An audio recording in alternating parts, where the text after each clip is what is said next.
Gravity is a fundamental force, but most of the other forces that we deal in our everyday life, like tension, friction, normal forces, etc., they're part of a fundamental interaction, a fundamental force called the electromagnetic forces. And from the name itself, you can see there are two parts to it. We have the electric part and the magnetic part. We combine them together as a single force today, but we're going to study them separately. In this video, let's talk about the magnetic force. Now, you played with magnets, so you probably know that magnets can put magnetic forces, right? And you might know that magnets have two poles. You have the North Pole and the South Pole. This is very similar to how you can have a positive charge and a negative charge.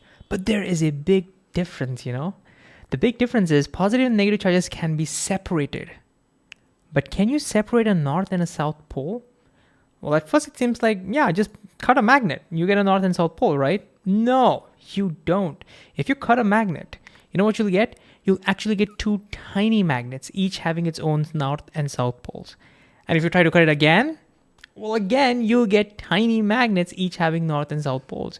You can never, ever separate the South and the North pole of a magnet. They always come together. Okay, that's pretty interesting, right? But let's talk about some other features of magnetic forces. While playing with magnets, you may have noticed that you don't need them to be in contact to exert a magnetic force, which means magnetic forces are non-contact forces. And again, that brings up the question, how do these forces work? Well, just like in the case of gravity and electricity, they work via fields. So in our model, the bar magnet, for example, will produce a magnetic field, okay?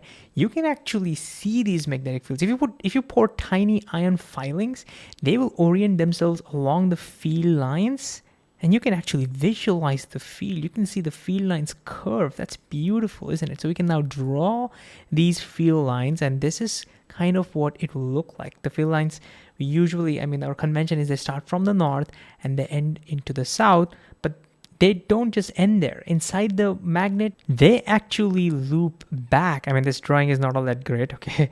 But the whole idea is these lines will loop back. Again, this is very different than what we find in electric fields or gravitational fields for that matter. They don't loop over there. Here, they loop. Magnetic field lines will always loop. Even these ones will go and loop back. They will always loop. And if you have another magnet close by, then that magnetic field can put a force on that magnet and they can turn it. And that's how if you put a lot of compasses, which are tiny magnets, they can turn according to the direction of the magnetic field. Okay, so from this, can we think about the direction of the magnetic force? Yes. Again, you probably know that unlike poles attract each other. If you bring a North Pole close to the South Pole, it will attract it.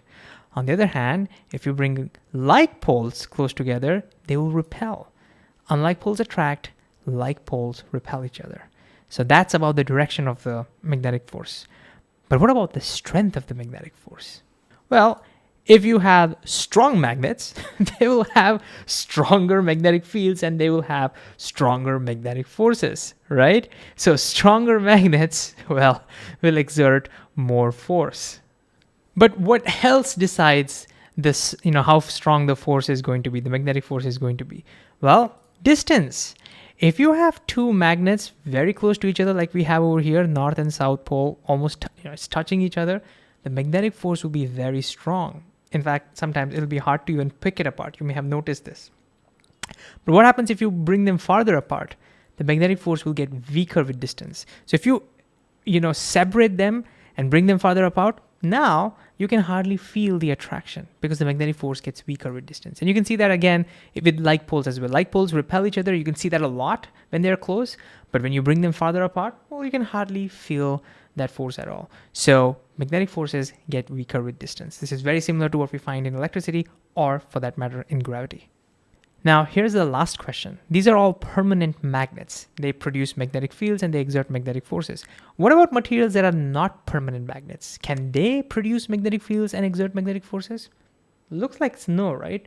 But they can by passing an electricity. For example, copper wires, well, they're not magnetic. They're not permanent magnets at all.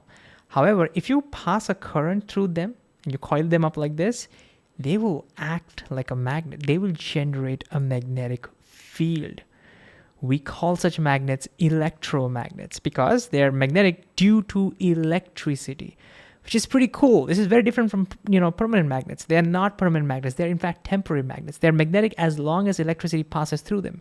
And you can look at their magnetic field lines. It's very similar to what you get in a bar magnet, right? Very similar to that. One side acts like a north pole, another side acts like a south pole. So these are temporary magnets. And the beautiful thing about them is you can, alter their magnetic properties. You can turn off the electricity, boom, and the magnetic fields turn off. They don't behave like magnets anymore. You turn on the electricity, they behave like magnets. And guess what? Their magnetic fields depend on how strong the current is. So if you put a stronger current, you get a stronger magnetic field. You get a stronger electromagnet. That's what makes electromagnets so awesome. You can change their properties, unlike permanent magnets, whose properties are pretty much fixed, right? So this also means that if you get a giant coil and you can put a lot of current through it, you can create some very strong magnets. That's basically how your junkyard magnets, for example, work. They're so strong that, there's a current part. They're electromagnets. We use currents, strong currents generate very strong magnetic fields, so strong that they can lift stuff up. You should never be anywhere close to such magnets. It can be very dangerous if you're wearing something that is magnetic, And another example of that is in your MRI scans. MRI machines require very strong magnetic fields, and we generate them via not permanent magnets. Nope, we use electromagnets, giant coils with electricity running through them. So, long story short, magnetic force is a part of the fundamental electromagnetic interaction. It's a non-contact force.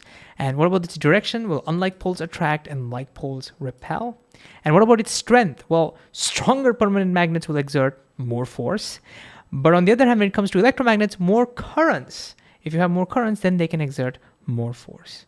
And on the other hand, when it comes to distances, well, the magnetic force gets weaker with distance.